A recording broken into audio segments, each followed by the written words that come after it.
Hey, good morning, guys. What's going on? I'm gonna give you guys a chance to come into the conversation. I hope you guys are doing well. I'm Dr. Boyce Watkins from Your Black World and the Black Business School. I want to welcome you all to drboycetv.com, the home for intelligent Black people. And it is morning. We're getting our day started here on August 16th. And I want to say hello to the family and hello to the world, and really hello to my special guest, Miss Rebecca Samuels. Rebecca is the CEO and founder of Pythagus LLC. She's also a CPA. CPA stands for Certified Public Accountant, which means that she knows her financial stuff. And so without further ado, before we jump into our topic, which is Mary J. Blige and taxes, I'd like to ask my friend Rebecca, how are you doing today? I'm doing well. How are you? Doing extremely well, extremely well. But as we get started, I want to ask everybody, if you can, shout out your city that you're chiming in from. I always love to see what cities you're coming from. Also, feel free to shout out the name of your business. That's totally cool too. And don't forget, I'll be in Atlanta the weekend of August 23rd. So if you want to know more, go to drboyceatlanta.com. I'm doing an exclusive investment seminar that weekend. So it's not, it's not free, but if you want to have your life changed, go, feel free to check that out. So drboyceatlanta.com. Okay, so I see Cincinnati so far. Philadelphia. Oh, Philadelphia. Now Philly. I don't know if you saw, Rebecca. We yesterday we had two young brothers on that were 24-year-old twins, and I'd met one of these brothers on the street. And so one day I'm reading this article in BET. This is great. This to me is a testimony of just, of the results that I'm seeing from students in the Black Business School. So I met this. So here's the actual sequence. I was reading an article in BET about two young brothers in Philly who had started this really super hot delivery service called Black and Mobile. And my friend was like, oh yeah, everybody wants to order from them. Everybody loves them. Everybody thinks they're great. And I was like, oh wow, this is really awesome. And then Michelle, my manager, she goes, well, one of those twins is a guy you met on the street, a year and a half ago. And I said, wait, that was the guy that was on the bike. He was delivering for somebody else. He wasn't even working. He didn't have his own company yet.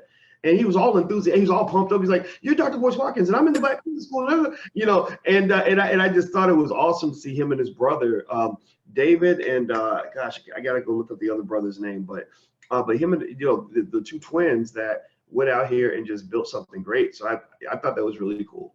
So I thought I would share that. Awesome. And they came from the Black Business School. Yeah, and they came from our community. Like people don't understand. People don't understand how many brilliant entrepreneurs we have in our community who've been neutralized by white supremacy, meaning that they've been, neutralized by this idea that we're supposed to go work for other people. I'm sorry, but I am a believer I'm not going to call it Black superiority or Black supremacy because that just sounds mean, but I'm a big believer in Black excellence. I'm a big believer that we have something special in our DNA and we ain't meant to be nobody's slave. Can I get an amen? Amen. If y'all agree, just type amen in the chat, because I'm gonna tell you that's what we're all about. We're all about Black excellence and belief in our people and belief in the greatness that we have. So anyway, let me get off of that soapbox and let's talk about this topic. So Rebecca, I was asking you the other day about this singer by the name of Mary J. Blige, who is respected, well known. She's won Grammy on top of Grammy. She's a great performer. And she's got a lot of years in front of her. She's not, she's 48, which 48 isn't 28, but 48 is not 88. But she seems to have run into some financial problems with the IRS. It looks like here, according to Complex and the Griot, that the IRS is going after her for owing exactly, to be precise, y'all, $1,198,161 in federal back taxes. Wow. Now, this is not to shame Mary J. Blige, because there's a lot of people out there that have tax issues. There's a lot of celebrities, especially in our community, that run into issues with the IRS. And so I wanted to ask you just a broad question to start. As a CPA, when you first saw the story, what went through your mind? The same thing that always goes through my mind every time I hear a story like this, like, how does this happen? And I guess the reason why I'm asking how is because you would think that if someone's very wealthy, they have an accountant, they have a CPA, they have an enrolled agent who's advising them of, hey, we're running into problems here.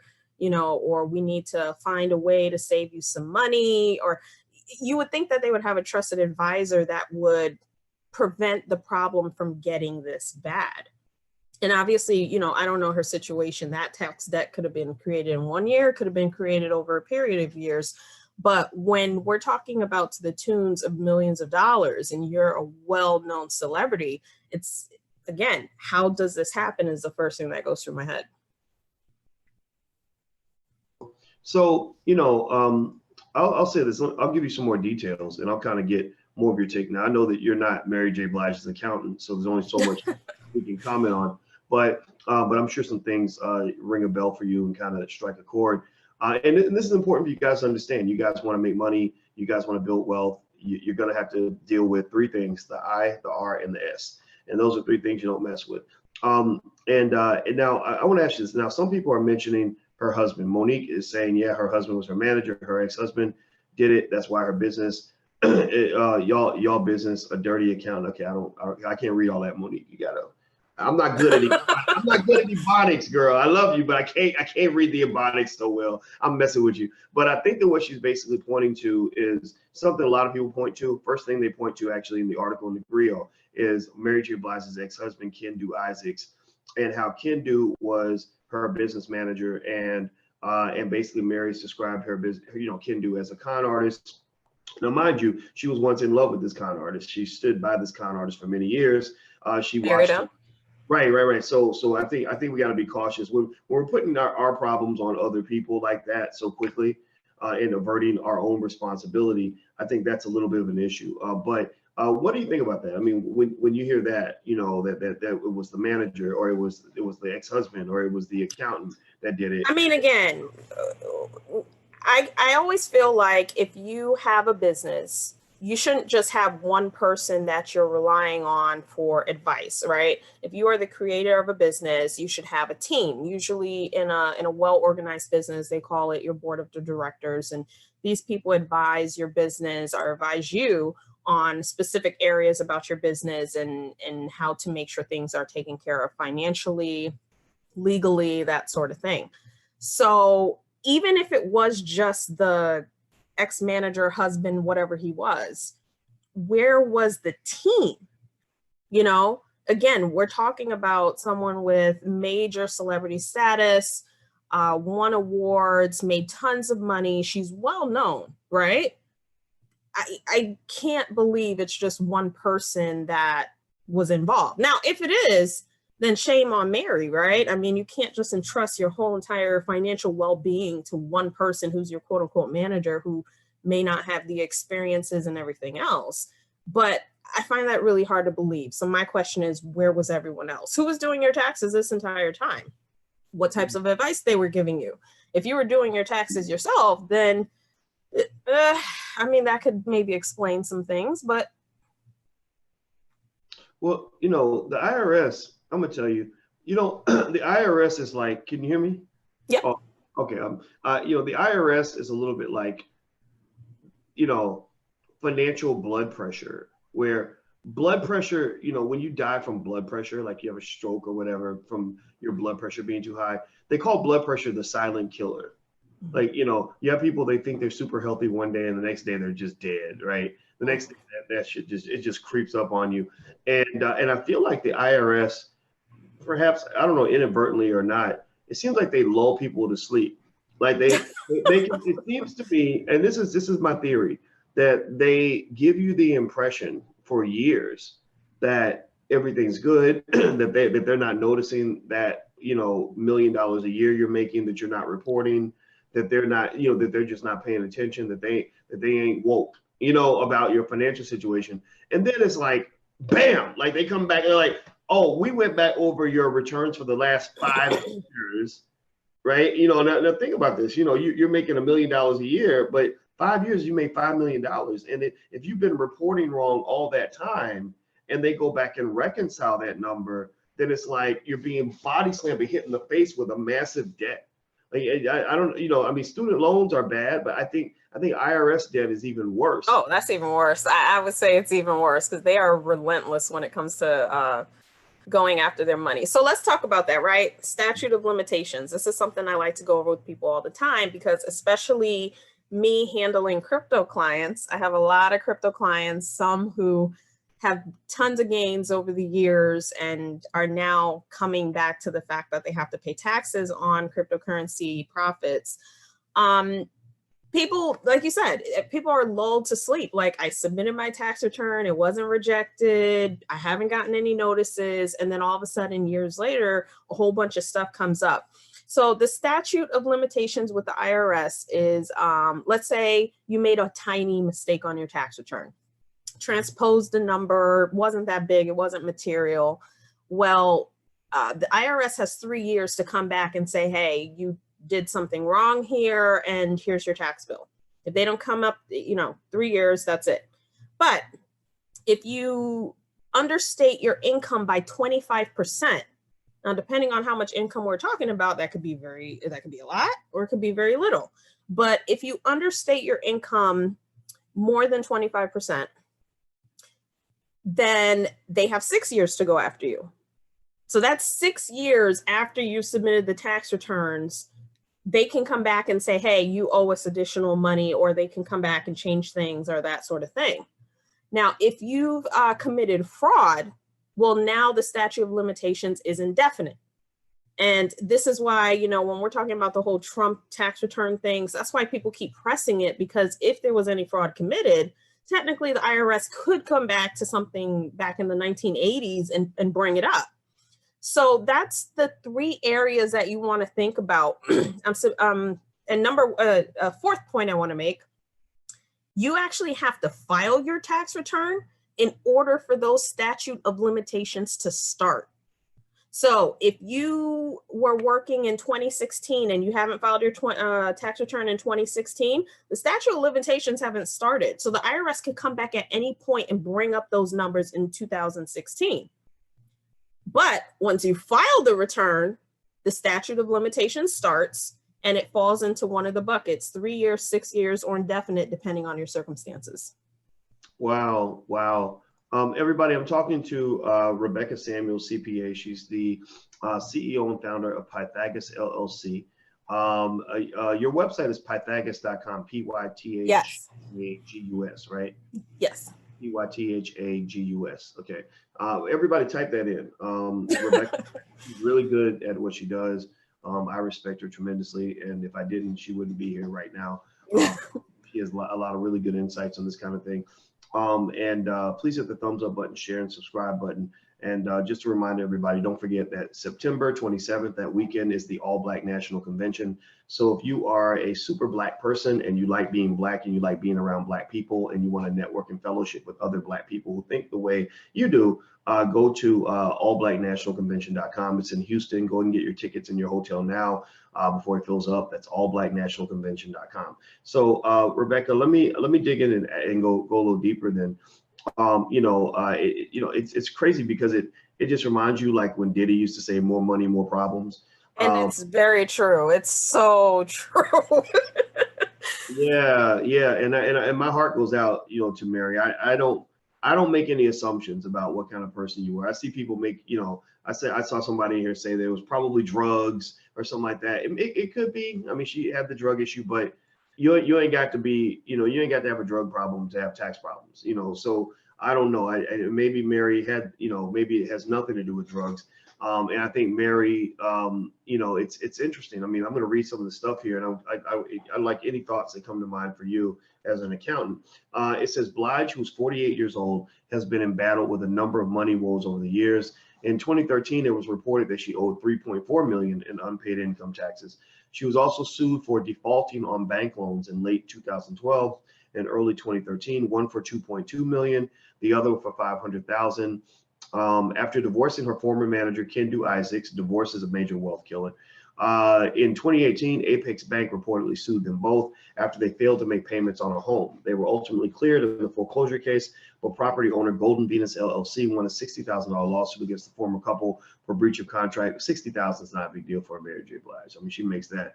She probably makes more than that in one concert. But can you speak actually, Rebecca, to to divorce and what divorce tends to do to people's finances. And I'll share a quick story on that to provide some context. I do know someone who ended up being sued for a credit card debt after their divorce. And what he said was that, me and my wife had the credit card in our names. And when we got a divorce, I said, well, I'm not going to pay it. And she said, well, I'm not going to pay it. So nobody paid it. How does divorce kind of make your finances messy?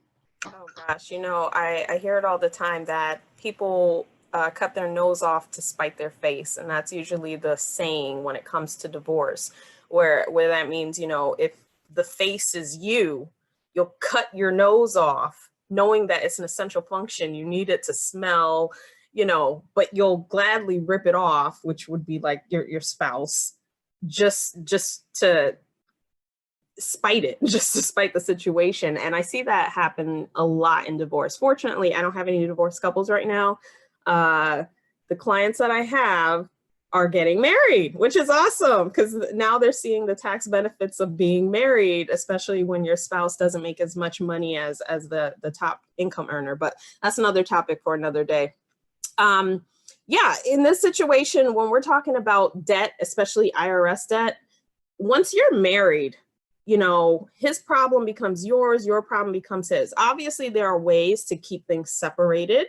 But generally speaking, I've heard of men and women who have divorced from their spouse, and they were liable for that person's student loans because they co-signed for their spouse while they were married, right? School, quote unquote, is an investment. So they both paid for it together. And then unfortunately, the marriage didn't work. They divorced. And of course, the debtors are saying, hey, I don't care who pays me, someone needs to. And if both of the now ex-spouses are saying, well, I'm not paying that, then now it's hitting them both. It's hitting both their credit report. So you're absolutely right. Divorce is a killer of wealth. Getting married to someone, especially if they're bringing their own assets to the table, that's just building upon wealth for your future legacy and generations. But when you get divorced, you're potentially tearing that foundation down.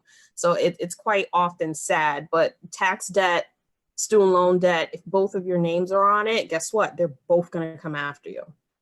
Wow. Well, you know what? Yeah. In a way, I would compare it almost like to a financial version of an STD. It's just kind of like, it's this thing that it's going to stay with you for life. When you're in love, it's kind of like being high on drugs, like it is like it's not even kind of like being high. It actually is like being high. Actually, the studies show that love affects the pleasure centers of your brain, like cocaine does and things like that. So literally you are literally high.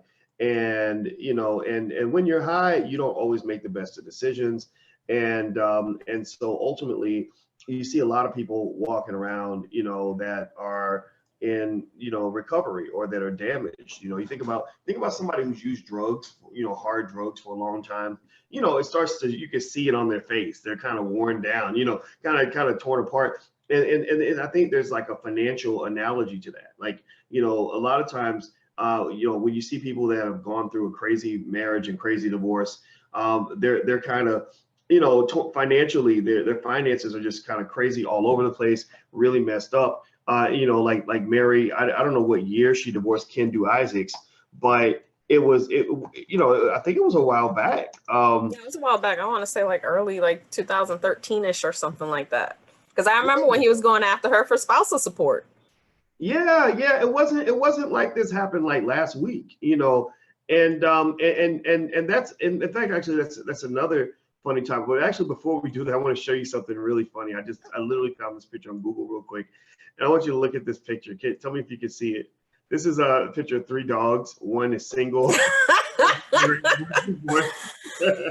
now, gosh. This is more so, made for the men, but I think that there's an analogy for the women as well, in the sense that, like you're single, you're in the prime of your life, physically and financially and otherwise and mentally, and you're looking for a mate. So you're ready. You're just, peaked out and you're young and you have your future in front of you. And then you get married and you get comfortable. People maybe they really do put on weight after they get married. Like, I don't have to go to the club anymore, so I can just eat donuts every day. Who cares about doing my hair? Who cares about, me putting on getting a beer belly or whatever? But then, but it's good. It's the good life, right? You're comfortable, you're happy, everything's great. Love is a wonderful thing. But then the divorce happens, right? And this is why I say, I don't tell people whether they should get married or not. What I tell them is make sure you think it through and make sure you're careful. Because there are studies that show that divorce will destroy you financially. Mary, especially people like Mary, have to really be careful because she's high profile. She's got had all this wealth, and you don't know why somebody's trying to come into your life. Don't know why. Yes. Right. And so you get the divorce and you see people that are financially blown away. I met a guy, and not just financially, but this isn't just financial. This is psychological, emotional, and physical, and all just like I'm not what I used to be, because I literally am a person who is a survivor of trauma.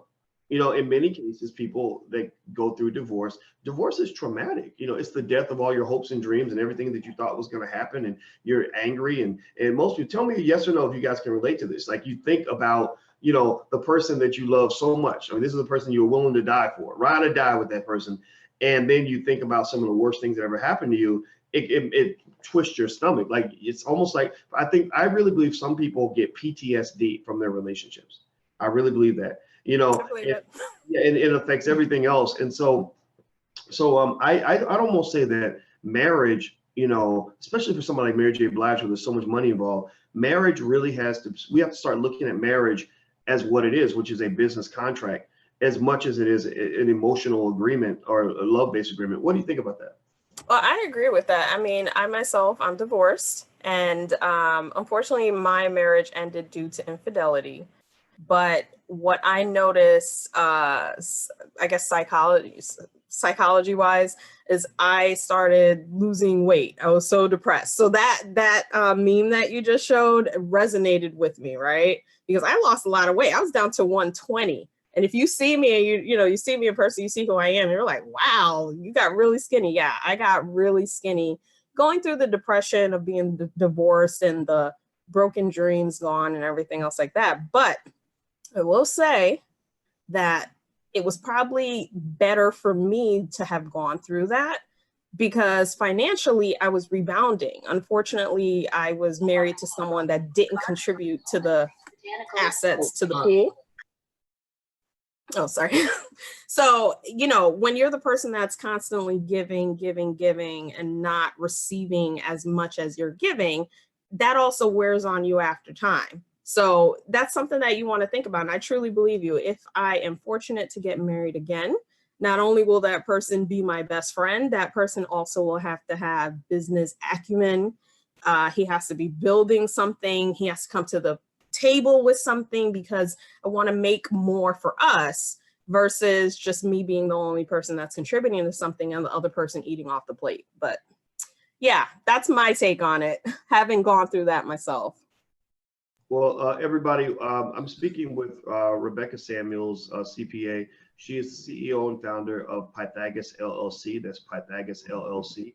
I hope you guys will go take a look up her accounting firm. We're talking about Mary J. Blige and the recent reports that she's about $1 million in tax debt, which I think she's going to overcome. I think Mary J. Blige is a survivor. I think that she's super talented. I think she's going to be in great shape. And so I don't bring up her story to say, to wag my finger. It's really to warn, all of us, about, how these things sort of work. So you're not surprised.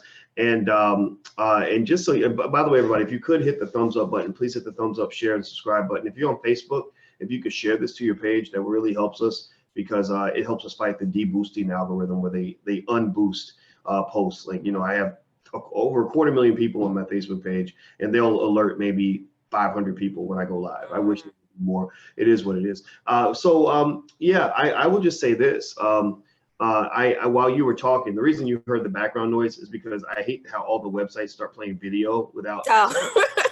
yeah. So the video started playing, but I was researching Mary J. Blige's divorce from Kendu Isaacs, And just, in terms of speaking about the complex dynamics that occur when you are a person who's doing well and you marry a person who's not doing as well as you, you might as well have had another baby because you kind of got another dependent. Yeah. You can, we call it what we want.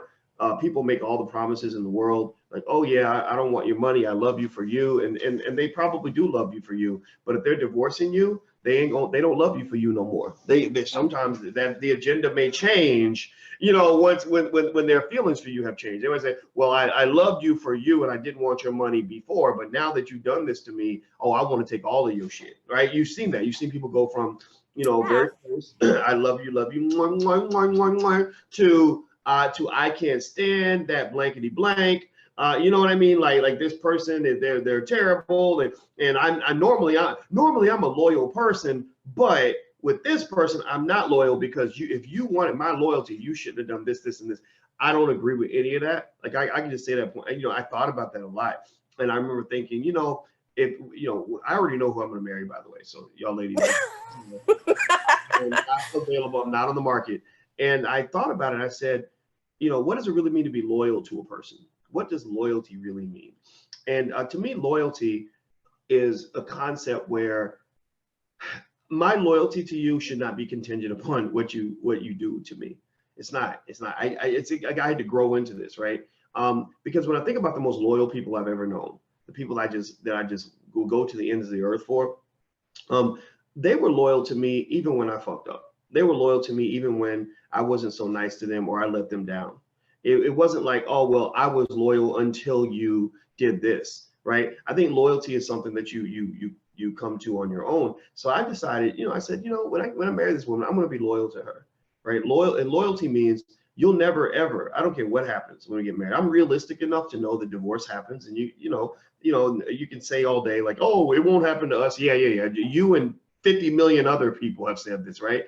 But you'll never ever have a time where I'll be out publicly saying, yeah, I loved her, but let me tell you what a terrible person she is. Let me tell you what about, because when I start saying all that, I'm really actually telling on myself. I'm really leading you to question my judgment, I think. I can say things didn't work out. I was surprised by XYZ. I was disappointed that this happened. But I think that if little things like if I say, look, I'm with you because I love you and I don't want your money, then I think it is a test to say, is that still your agenda? Because I'm saying it looked like Kendu was really trying to, really go after Mary's money pretty bad. I think that she was paying him $30,000 a month in spousal support. She claimed that he spent $420,000 during their marriage on travel charges that involved a woman he was having an affair with. And y'all got to watch out. I mean, just that stuff, that infidelity thing is like a common theme in a lot of marriages. And so I think at some point, somebody's going to get brave enough to have more honest conversations about this, about why it happens over and over and over again. But I'm not going to have that conversation because I don't want to deal with all that. But let's see. It says also that she's long been the only breadwinner in the family, and she's burdened with all the debts, which she claims are about $10 million. And that none of this surprises me, because, just from the dynamics from which they met each other. I think they met 12 years before 2000. So they met about 2006. Mary J. Blige had been famous for a long time in 2006. So, you're getting together, and it sometimes roles are established, just almost subconsciously in a relationship. Like, okay, you're the famous one. You're the one making all the money. My job. So you pay for everything? Right. That's what happens. I mean, and the things typically, the reason that this was interesting is because it's the gender roles were reversed. Like with Jill Scott, Sherry Shepherd, the gender roles were reversed. So people are appalled, people are surprised, people are shocked. But men can confirm this, but with men, we're used to that. Like I'm used to this idea that, like even when I was dating, I did not meet that many women who made more money than me. And so and also because I have my perceptions of masculinity, like I'm a man, I'm going to pay for everything, right? You just kind of know that's your job, and I think that when you go into a relationship, you establish that dynamic, and it's almost like you have to maintain that, even in divorce. Do you have any thoughts on that? I know I just said a lot. I'm not going to ask you. No, you said a lot. Actually, I just say I have to agree with you. I do see that. But let's talk about this woman. I'm not trying to really go too far away from the subject, but a lot of Black women are making a lot more money than Black male counterparts. And we've talked about this in a prior video before. So now we're getting into this weird dynamic because what I see online, being in the singles groups and everything else like that, you may see me commenting every now and then. I'm a firm believer in femininity, but it's like when a woman is doing more, especially if she's in a relationship with a man, that masculinity button tends to get turned on because she's being depended on to provide for everything and such as like that. So I think there's a tide shifting. And whereas men before never wanted to get married because they're afraid to get taken in marriage and all this other stuff, I find it to be silly excuses, by the way, but that's just my own opinion. No, because, and I'm gonna throw this in there. The reason why I find it to be silly is because men will still have sex and risk child support, but they won't get married because of alimony. That don't make no sense. That makes no sense. Ooh, I already see I'm gonna have to invite you back because we're gonna have to. We could talk about that another day, but seriously. But when you have Black women that are doing better and contributing more and paying for things, when these situation ends up coming about, you'll see that, like you said, it's like the roles switch between men and women, and men are getting treated like women and vice versa compared to what we're used to. So now when we're seeing it from this side, it's like, how could she got with a low life? How could he do that? He's not no type of man. And it's interesting. It's just interesting to see how things have now evolved from way I grew up, you know, and I'm sure you could attest to it yourself. I mean, you're a little bit older than me, but you probably just seen like pure chivalry back in the days. Whereas now, yeah, well, that's why I don't claim to be liberal or conservative, Democrat or Republican, because I think some conservative values are good. I think that for us to really find ourselves as African Americans, especially, we got to go back before integration and figure out who the heck we really were. And I think back then you really did have, scenarios where a man kind of knew what a man was supposed to do and a woman knew what she was supposed to do. Mm-hmm. And it was just kind of an agreement understood. And I think now it's just gotten so confused, and you're getting men, I mean, sure, absolutely. It's wonderful that women are doing great things. And I mean, who wouldn't want that? At least I don't see why you wouldn't want that. But I think that when you get to the point where you start thinking that men and women are the same, that's when you start looking crazy, and you have these unnatural situations, and the biologists will all tell you little things like this, like, biologists will tell you that a woman is less sexually attracted to a man who's sitting at home while she's at work every day. When she's out at work, she's taking on the hunter role, and you've taken on, I guess, the gatherer role, where you're the one who's like getting the kitchen ready and taking care of the kids. But that's the thing about it. Some men don't even go that far. And again, I'm not trying to turn this into a sexist debate. I just, speaking from experience, I've experienced a man sitting at home doing nothing, and I've paid all the bills. And so not only am I going to work to pay the bills, I'm now having to come home and do the housework. And it's like, I think for a lot of women, regardless of color, this is one of our gripes. If we're required to go out and work, I shouldn't have to be coming home to another job. There should be equal division, I guess you want to say. And that hasn't happened, because what I've experienced is a lot of guys want the traditional wife who takes care of the family and cooks and cleans and everything else, but she also needs to go out there and make half the rent and half the lights and half the everything else. And it's a lot of work on women. That's why you hear women nagging all the time. She's asking for help. And I've had a guy tell me before, well, women need to open their mouths and ask for it. If a woman is doing all of this and all of this, I would hope you as her partner would want to step in and say, you know what, baby, I got it. Let me cook this food. I got it. I'm gonna mop this floor. I got it. Let me clean this toilet. I got it. Again, partnerships, being in a relationship, being an equal partner with each person contributing. Okay, I'm sorry. We went off on another.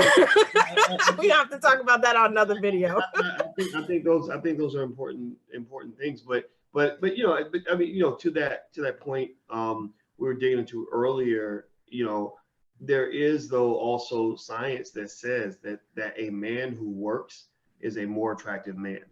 When the woman's going out and doing all the work and he's staying at home, literally they said it elevates her testosterone and reduces his, because he needs to be the nurturer, right? You know, because he's the homemaker now. You're the hunter, you know, so you're going out and you're forming connections and relationships with men at work. You're out fighting for the family to bring money home. So it changes the dynamic. And there will be women that will say things like, you know, my husband's at home every day. I'm just not attracted to him, but I'm attracted to my coworker. Or a man, or even a man who can't provide financially. There are women that literally would just stop being attracted to him, you know. And so I think that, you know, we have to sort of, you know, balance those realities with a shift in society, and kind of figure out within each relationship what the rules are going to be, so that we can, you know, stay natural, stay in our natural element, whatever we decide that is, while at the same time, as you mentioned, you know, have everybody happy and satisfied. And I agree with you. I think the biggest way to run into a conflict in any agreement, any negotiation, any business deal, which is what marriage is it's a business contract. I think one of the biggest keys to disagreement is when you have differing expectations.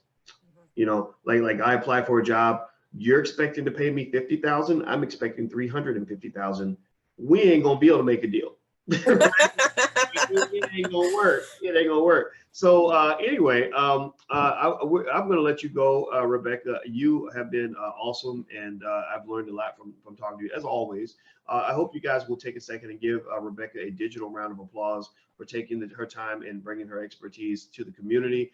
Please just tap in thank you, give her some thumbs up and some hearts or something like that in the chat. Also, don't forget, if you're on Facebook, please share this video. If you're on YouTube, please hit the thumbs up button. Last but not least, her company is Pythagus LLC. The website is pythagus.com, Pythagus, Pythagus.com. Somebody please type that in the chat. And she's great. She's a really good accountant that can really help you, whether it's personal, business, a lot of things. She's very good at what she does. And you do free consultations, right? Or do you talk to people? I do free consultations. Just go to the bottom of the first page. There'll be like a conference scheduler. It gives you access to my calendar. Free consultations for 15 minutes, has to be booked in advance. I do same-day consultations, but there is a fee with that. But if you become a client, your fee is now applied to your bill. So it's a free consultation either way. Yeah, and I think those fees are worth it, because the fee you don't want is the fee from the IRS. Their fees tend to be up here. So, penalties, interest, all of that. Yeah. So make sure you pay the doctor, so you don't have to pay the surgeon. The other thing too, a reminder to everybody, the weekend of August 23rd, I'm going to be in Atlanta. I'm going to do a book signing meet and greet on the 23rd, speak at the We Buy Black convention on the 24th, and also do a day-long 8-hour investment seminar on the 25th. If you'd like to learn more, go to drboyceatlanta.com. That's drboyceatlanta.com. So if you want to network with other wealth builders and smart Black people like yourselves, this is a great place to be.